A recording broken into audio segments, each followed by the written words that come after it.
Hey guys, it's Luke here and welcome back to another video. You join me today on possibly one of the most miserable days of the year. It is absolutely freezing and it has not stopped raining. I've got water all in my glasses and it's really not very fun. Anyway, we're not going to let that dampen at the day because we have quite an exciting video today actually. One which I think has been very long overdue because this 400 brake horsepower Mark III Focus RS actually belongs to my manager, James. So I'll introduce you to him very shortly. But yeah, the basic plan is to just go out in the car, learn a little bit about it because like I said, it's 400 brake, it's running a lot of Mountune goodies, including the M400R package with the sports cat and catback exhaust as well. It's an absolute monster, so I think actually, yeah, let's go and introduce you to him because my hand's gonna fall off in a minute if I don't put this camera down. He is inside, braving himself from the cold weather. Here he is. How you doing? Hello mate, right? This is James. I'm going to hop in very quickly because my hands are frozen. So, yeah, hello. How you doing? I'm very well. So we've got a little video today on the Focus RS. Yes. Which is going to be cool. Now normally we kind of do this outside and run around the car. But because it's so cold, I think I'm just going to stick a GoPro up on the windscreen. It's freezing. What, like 4 degrees? Oh, if that really. Yeah, my hands are frozen. So yeah, I'll get the GoPros out, we'll pop them up there, and then we'll learn a bit more about this.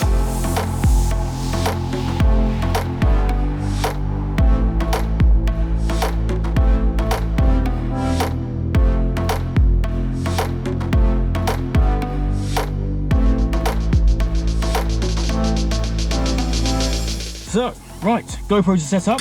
Shall we get this thing started up? Oh god, it's so cold today. Lovely jubbly. I still got some heat. Oil's still looking alright. Yeah, it took me about 20 minutes to do my intro. Should we demist?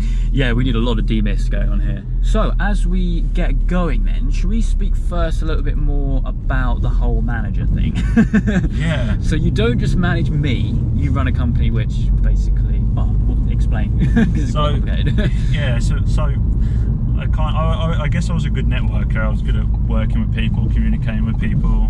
I just like talking to people about cool stuff, really. Especially cars.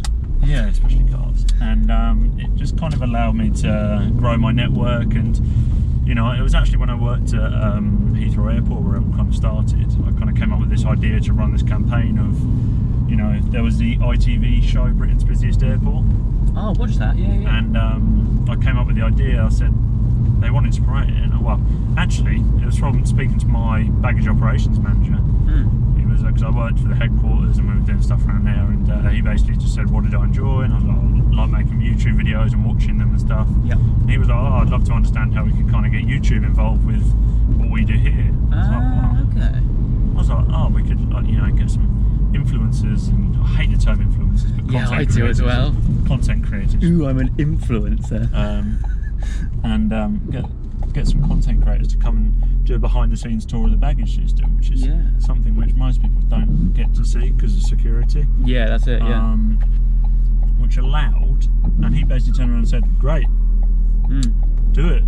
I was like, "What?" Okay. So he basically told me to go out and do it. So I started organising it, and then got put in touch with the communications team, the marketing team. Yeah. And they said, let's tie it in with Heathrow, Britain's Busiest Airport promotion.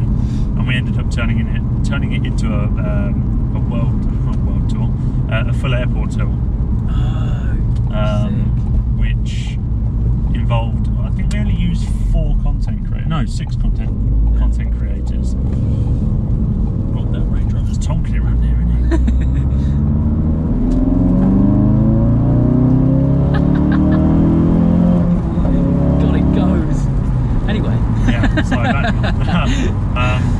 So yeah, we done that campaign. It worked really, really well, and I was like, I could do this like for a job. Like, I could go to companies and say, look, we can promote all your cool stuff and work with cool people. So I did. I still run a full-time job as well, but I do this in my spare time, so it's good. But yeah, I've worked with quite a lot of the automotive community now, and I work with a variety of different businesses. One main one being, who would you like to announce? You probably see a lot of the channel. BOTB. Yeah, so I'm heavily involved with BOTB, and they're a great company to work with, and you know, people think they're fake. They are not in any way, shape or form. Hey, I've filmed with a winner. Yeah, the RS3. Alps RS3. Yeah, primary example right there. But around some country roads. yeah, so you kind of help me with like the contract work. Yes, and kind of sourcing and managing stuff, and yeah, you know, it's just kind of what the issue is. There's a lot of guys, influencers, content creators. They don't know what they're worth. And for a lot of companies, you know, they'll offer them something free, and they're like, "Oh yeah, I'll take it." And it's like, no, you should be charging them, like, because all they're going to do is gain loads of money from you showcasing the product off for free. Yeah. And really, all you're getting out of it is something you could have probably bought with your AdSense revenue. Yeah. You know, and it's that sounds really stuck up, but you know, we live in a world now where businesses will take advantage of you. Yes. So multiple times on that occasion. and there's many a times where businesses won't pay up, so that's why we deal with the whole contract side, the legal side. You know, we get, you know, make sure both parties sign contracts, because if they don't, then you never know whether that business is going to pay up. Exactly. So but, anyway, RS. Yes. Should we get onto that? Yeah. So 400 brake. Yes. It's actually, should we talk about the elephant in the room first? The one that actually you were there. I was. Hey, that was a BOTB shoot. That was a BOTB shoot as well. So you guys may remember the drag race I did. What was it, 2 months ago now? Yeah. You obviously came along because you set the whole day up, and your car was like one of 2 or 3 out of all of them that wasn't running in the video. Yeah, yours was the the one that blew up. My engine blew up. I was and I had to have a full engine replacement after that, and it cost £8,500. Wait, I didn't know that. Yep, £8,500 engine replacement. New fuel injectors, new spark plugs. Then you had to run it in again. I had to run it in again, so it's now only done what, 1,300 miles on this engine. Yeah. Which is why this video has been quite long. What's the word?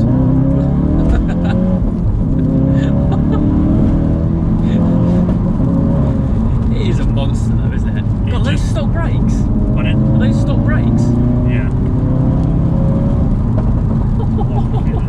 It is just brute force, isn't it? It is.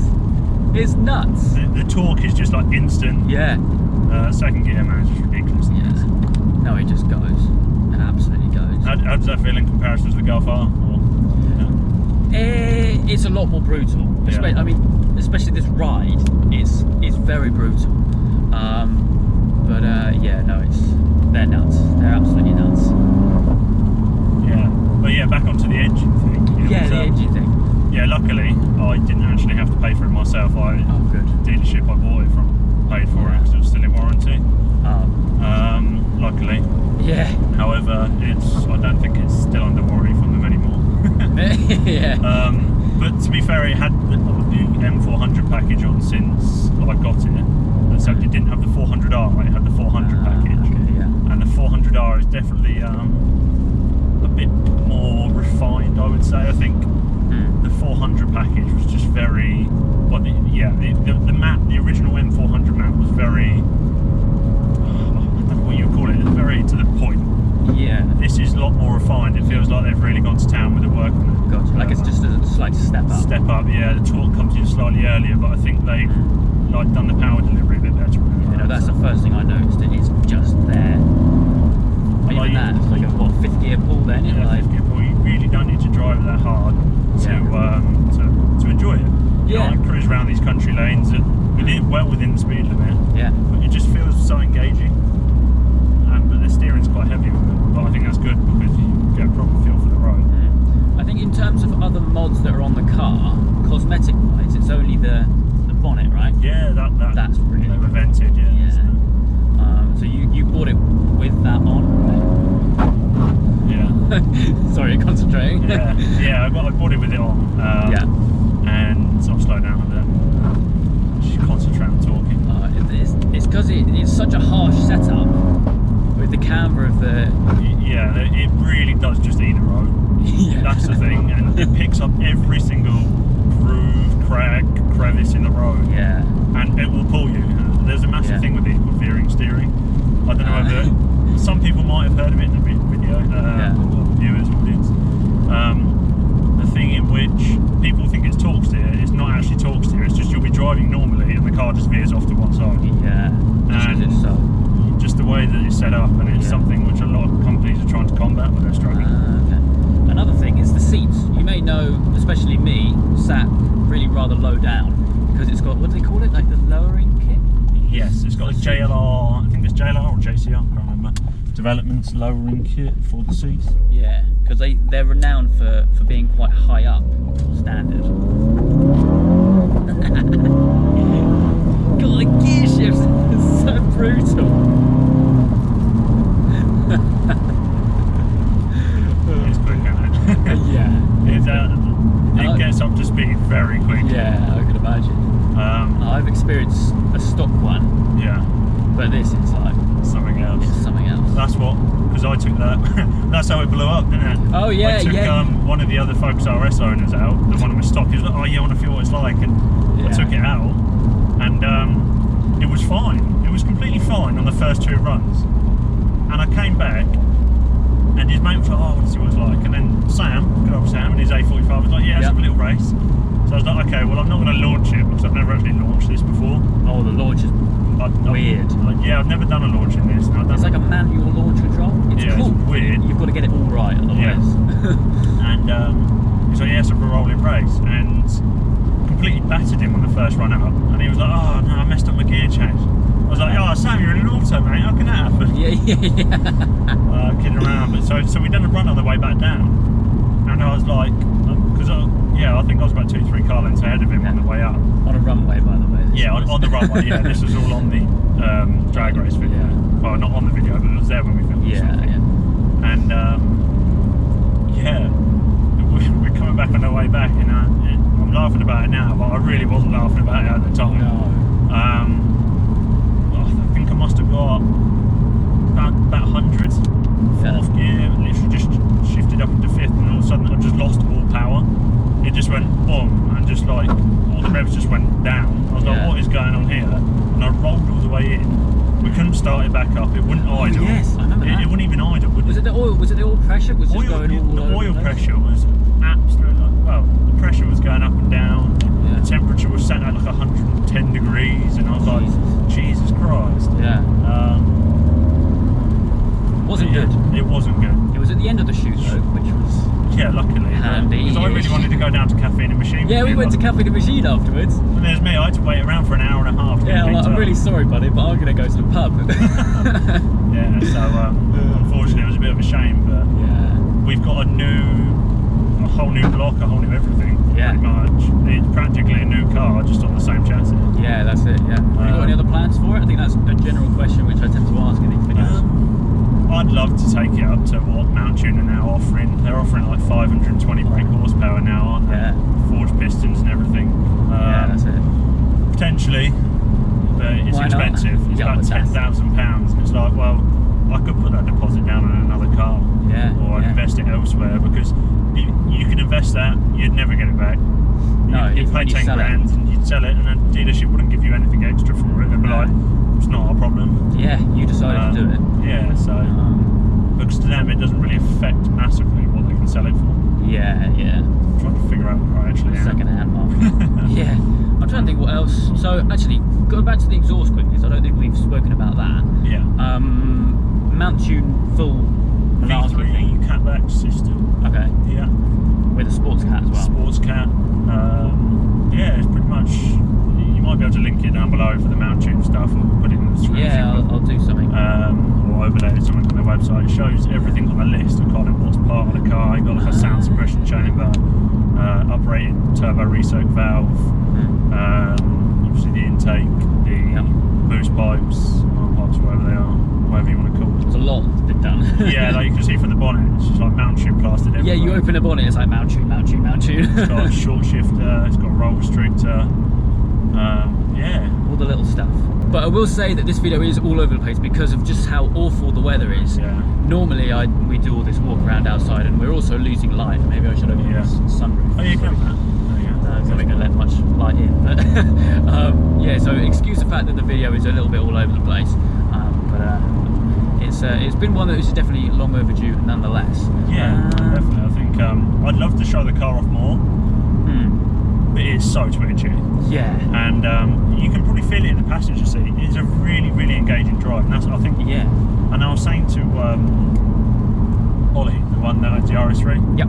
Because he was part of the drag race as well. Yeah, he was. Yep. And I took his RS3 out for a spin, and we've done a video on it. And I remember saying to him, I said, well, was it in the video? I can't remember which one. It must have been the video when I got my car back or something like that. And I was basically saying that, you know, there are quicker cars out there than the RS, but I don't know a car that has a more engaging drive than this does. Even when you're just steering in, I can feel how direct it is. I mean, yeah, it's not the easiest thing to drive either. Some people are like, oh, you know, why would you have a manual and all this other stuff? You know, people say they do it for a driver's car and all this other stuff, but it's a very engaging car to drive. Yeah. But it's also quite difficult. Which is quite nice, I guess. Because if you honestly, I think it's one of them ones that generally puts fear into you. It's not one of them cars that feels so safe and over-engineered. Okay. What's that? Sign. Slow down. Feeling that everyone. Saturday night fever. Yeah. It's one of them cars which I say gives you the fear factor. Yeah. Because if you take a corner wrong in this, see you later. Because I remember when I first got it, and I was like, oh yeah, it's all-wheel drive, it'll be completely fine. And it was them 2 months ago when we had like really, really bad weather. A bit like today. Today, yeah. And I went round a roundabout thinking I'd be completely fine, and the back end just slipped out. And I generally put myself. I didn't actually put myself, but you know what I mean. Like you know when you get the fear in you, and you're like, oh my god, that was close. Yeah. Because you don't expect it. Usually you can drift a car, you know what you're doing, but that's when you're trying to drift a car. When you're not trying to drift a car and it slips out, it's a bit like, well, okay. Oh, okay, yeah. But you know, the front, you put the foot back down, and the front pulls itself back in, which is good. If I was in drift mode, probably would have binned it. Not gonna lie. You know, I think we all think we're great drivers until stuff like that happens, and you realise you're really not. Yeah, that's it. Anyway, as the light is drastically fading, which is really irritating, I'm hoping that you can still see us. I think I'm probably going to have to end the video there. Very straightforward, so I do apologise about that, but today for me has been a bit of a nightmare, and as has the weather. But anyway, yeah, it's been good to get you on the channel. Yeah, definitely. Definitely. We'll link James's channel down below, because as well as everything, you still manage a YouTube channel as well, which is quite cool. Somehow. when I have the time. Yeah, that's it. So I'll link that down below. But yeah, no, thanks for taking me out in the RS. I've seen it before. Have I been out in it before? I think I have. No, I haven't. I've seen it. I've seen it break. Seen it break. But yeah, no, thanks again. And that's a good one. That's a good way to finish the video. But yeah, when it's running 550 brake, then we'll do it again. Figure out where I am now. I always do that when I make a video. Just completely get lost. There's a roundabout up here, so we can go around the roundabout. Lovely, jubbly. But anyway, yeah, that's going to wrap up today's video. I hope you guys have enjoyed. If you have, please make sure you leave a like and make sure you subscribe. All the adventures